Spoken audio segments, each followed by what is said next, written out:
En el siglo XVII una mujer fue acusada y condenada por brujería. Lo más curioso es que después de su muerte, su cuerpo seguía y seguía apareciendo justo al lado de su tumba, como si en la noche trepara y escapara por su tumba. Los pobladores tenían tanto susto de que ella decidiera tomar venganza de ellos que decidieron enterrarla boca abajo, es decir, con la cabeza abajo, los pies arriba, y poner una gran piedra encima, previniendo que ella pudiera volver a la superficie. Esta es la historia de Meg Shelton, la bruja de Wickington. Todo pasa en el siglo XVII. Es un periodo en el que la supervivencia, digamos, es lo más fuerte y lo más importante, pues, en el día a día, especialmente en donde vive nuestra querida amiga Meg Shelton. Meg, bueno, algunos le tienen otro nombre realmente. Según los registros, tiene otro nombre, pero es conocida en el mundo de la historia, de esta historia sobrenatural, como Meg Shelton. La región donde Meg vive es una región que se llama Lancashire o Lancashire, bueno, no sé, pero pues es como una especie de departamento con varias ciudades. Y una de esas ciudades pues es Woodlondon, que es la ciudad donde muere ella. Meg era una mujer mayor, para sorpresa de nadie. Era una mujer que vivía completamente aislada. Sin embargo, hay algo muy curioso de la historia de Meg, es que hay mucha mitología alrededor de ella y de su personaje y de sus características y digamos de su relación con la gente. Agregemos que esto era una época en la que había mucha pobreza, la gente vivía en granjas en esta región, pero no eran granjas ganaderas muy grandes, eran granjas pequeñas, granjas que tenían una o dos vacas, y de eso dependía la supervivencia de esa familia, de estas dos vacas, de esta gallina que producía todos los huevos que ellos comían, no sé, de los pocos conejos que tuvieran, de eso dependía la supervivencia en ese momento, de estos cuantos animales y de la comida que ellos podían cultivar dependía, digamos, la supervivencia, especialmente en los inviernos. En invierno en el Reino Unido y en Inglaterra. En esa época especialmente que tenían como tan pocas comodidades, entonces era bastante importante lo que ellos podían hacer por sí mismos. Aparece la imagen de la bruja, ¿cierto? Ya habíamos hablado en la anterior historia de la sala, aquí en mi misma sala, ya habíamos hablado precisamente sobre qué características que envuelven a estas mujeres y que envuelven a estas acusaciones de brujería. En esta época en particular, las acusaciones venían directamente de mi leche está agria, se me dañó la leche, se me cortó, la gallina puso huevos negros, una enfermedad súbita, muchas cosas coincidencias podrían ser, o muchas catástrofes pequeñas que se daban dentro de las granjas, permitían que esta paranoia, digamos, sobre ciertos vecinos se sintiera más fuerte. Esta época también era una época bastante religiosa, era una época marcada por unos cambios religiosos bastante fuertes. Sin embargo, esta región era bastante alejada de Londres, por ejemplo, en su momento. Entonces no, el furor religioso se vivía de una forma distinta, digamos que era aún estando en el siglo XVII, era aún más conservadora.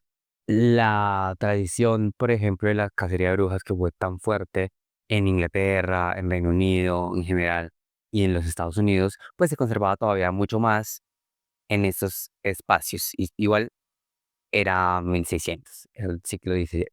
La diferencia, digamos, de Meg con la bruja Yasu es que para Meg sí hay relatos, hubo relatos que se pasaban de voz a voz, que la identificaban a ella directamente, que la señalaban directamente a ella como la dueña de estos relatos y de estos poderes, porque a ella sí se le atribuían los poderes sobrenaturales.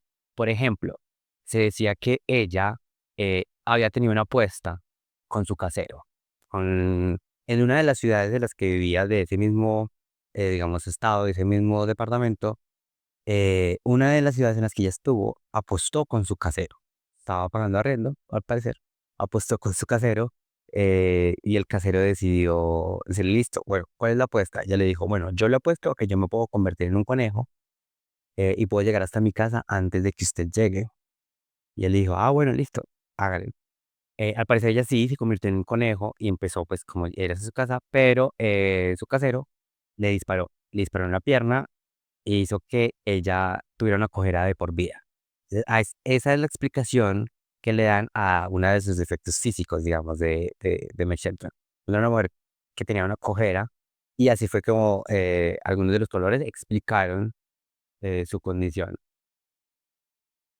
Es muy curioso porque Yo siento que tomaron una persona a la que le tenían un poquito de miedo y crearon toda una mitología alrededor de ella, porque ese era uno de los poderes que tenía Mechette. Uno de sus poderes era convertirse en animales, convertirse en reemplazar las ciertas animales de granja que existían en las fincas de sus vecinos. Por ejemplo, no sé, el vecino del lado tenía una vaca café y ella se transformaba en esa vaca café y reemplazaba a la vaca por una noche con la intención de generar leche agria, ¿cierto? De cortar, no sé, los quesos, en fin, con la intención de fastidiar. Realmente eso era lo que los pobladores pensaban, que era ella lo que estaba haciendo, ¿cierto? Como hacer cosas a propósito. También había una relación con los niños que se perdían, entonces ella comía niños.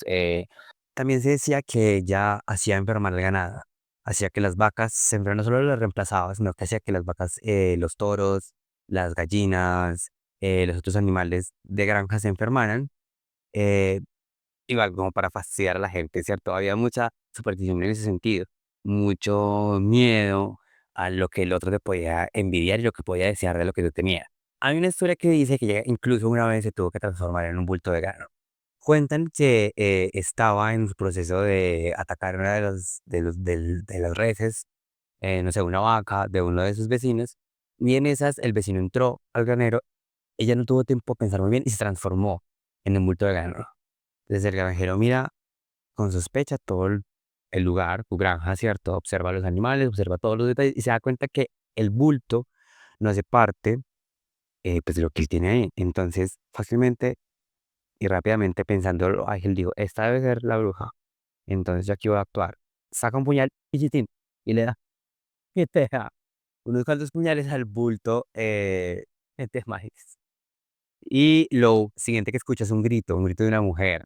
Entonces el bulto de maíz se transforma de nuevo en Meg Shelton y ella sale corriendo. Esa es la historia, ¿no? La historia mitológica. Esto de las cosas que más interesante me parece de esta historia. Bueno, esta historia es bastante interesante, pero es la mitología que quedan alrededor. Eran una comunidad que estaba alejada una de otra, es decir, no vivían en comunidad como tal, porque las granjas estaban bastante separadas. Incluso ahorita cuando tú lo visitas por Google Maps o Google Street View, eh, vas a ver que Wotton es un pueblo y los pueblos alrededor son pueblos todavía siguen siendo granjeros, todavía tú puedes ver los cultivos, tú puedes ver las pocas casas que hay, o sea, a distancia de una casa a otra hay mucho espacio. Entonces era un poco más fácil, digamos, que se esparcieran esos rumores porque no había forma de verificar nada. Y era mucho más fácil también echarle la culpa a una persona externa las cosas que podían pasar mal y las cosas que se podían salir mal en la granja. Por ejemplo, es más fácil decir que algo salió mal debido a lo que hizo una bruja o debido a las envidias de una mujer celosa que vive afuera, que sin familia y completamente solitaria, a que simplemente un se me olvidó y tal vez apropiarse de ciertos errores en el momento de la crianza del ganado o en el momento de la recolección de la leche, bueno, en fin, por miedo tal vez a las repercusiones, ¿cierto? Tal vez lo que vaya a pasar internamente en la familia si ese tipo de errores pasan. Entonces es más fácil atribuirle eso a una bruja. ¿Qué pasa? Se cansan de lo que estaba pasando en el pueblo. Lo mismo que le pasó a la bruja Yasu, le pasa a Shelter. Alguien muy envalentonado decide, voy a ir y deberíamos ir, no voy a ir, deberíamos ir todos y aprisionar a la bruja, como así? No, no es posible que esto pase. Y dijeron, bueno, listo, vamos a hacerlo. Vamos a aprisionarla. Se fueron hasta donde era su casa, la atraparon. Dice la historia pues que la atraparon de una forma muy característica porque la idea era evitar que se transformara en algo, en un objeto o en un animal. Entonces, bueno, la ataron y la llevaron hasta el pueblo. En el pueblo ya estuvo encerrada un tiempo en la cárcel, obviamente, porque a ella sí le hicieron un juicio. El juicio, eso es muy típico. A ella no la quemaron viva, ella no murió quemada viva como muchas de sus otras compañeras acusadas, como muchas otras tantas mujeres en el mundo y en Europa que murieron quemadas en la hoguera. Ella, curiosamente, murió de una forma muy particular.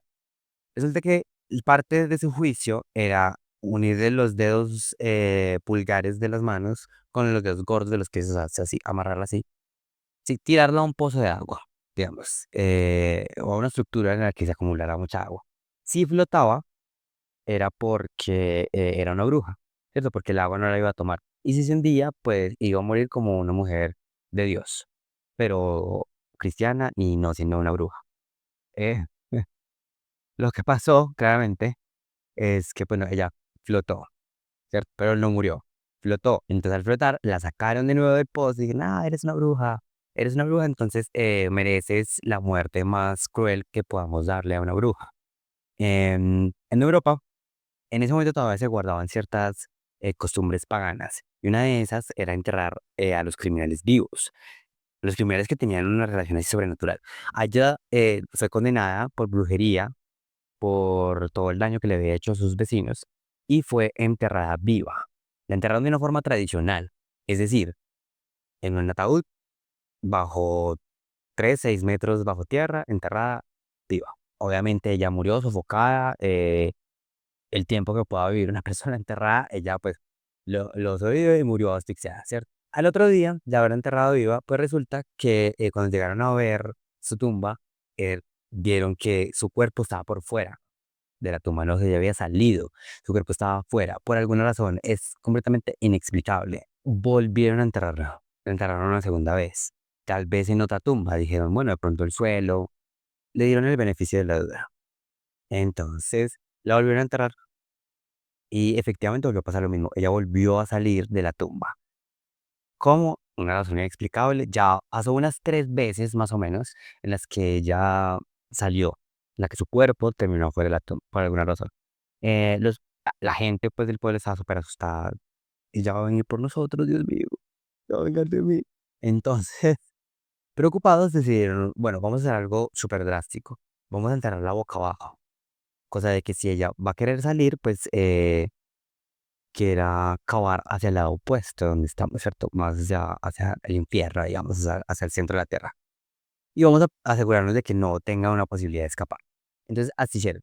Crearon un hueco, como una especie de túnel, de pasillo. Es decir, no la van a entrar boca abajo, es con la cara mirando hacia la tierra, sino con la cabeza apuntando hacia abajo y los pies hacia arriba.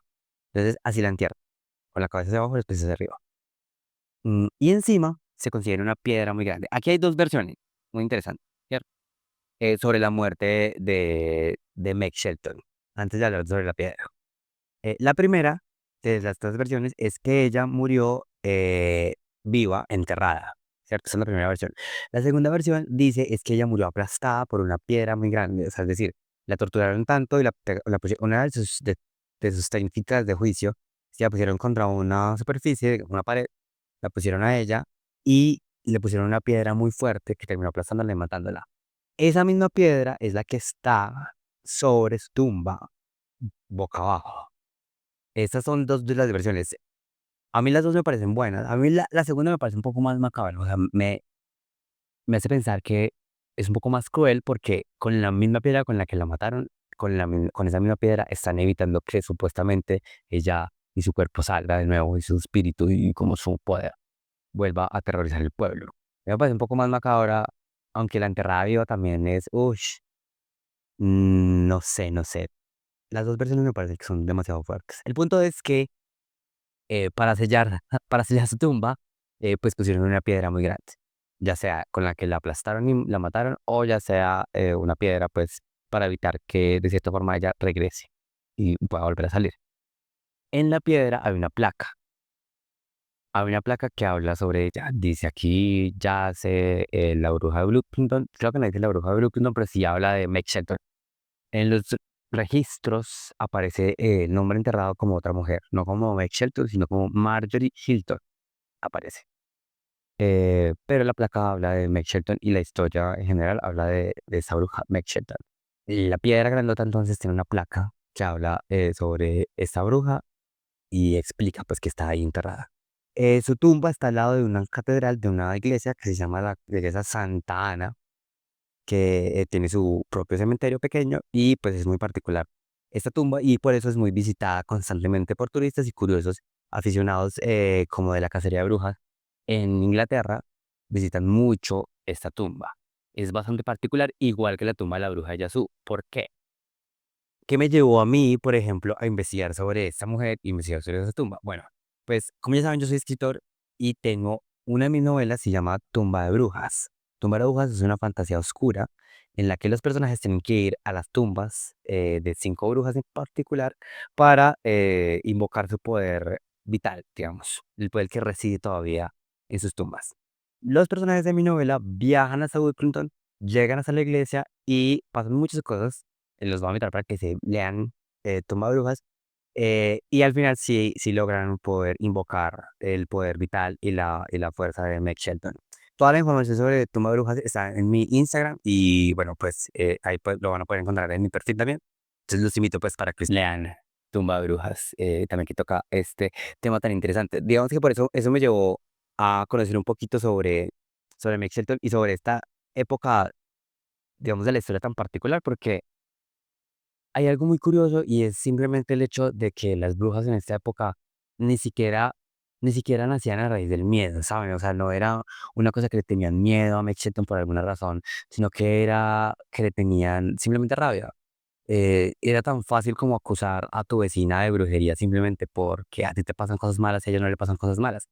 Es, es el tema más curioso de como de esta época de la cacería de brujas, que era tan fácil simplemente señalar a tu enemiga, digamos, a tu vecino, a tu compañero de comunidad, era tan sencillo y la forma pues, de darse cuenta si realmente eras o no eras una bruja era tan fuerte y tan doloroso que claramente todos accedían y decían que sí eran esposos y esposas del diablo. Entonces, esas son de las cosas que me parecen más curiosas de esta época y de la cacería de brujas de esta época en particular. Más adelante vamos a seguir hablando sobre las brujas que hacen aparición en mi novela Tumba de Brujas, pero que también tienen unas tumbas bastante particulares. Estas son historias en la sala. Esta es mi sala, yo soy Sebastián Hernández y nos vemos en la próxima historia. Nos escuchamos.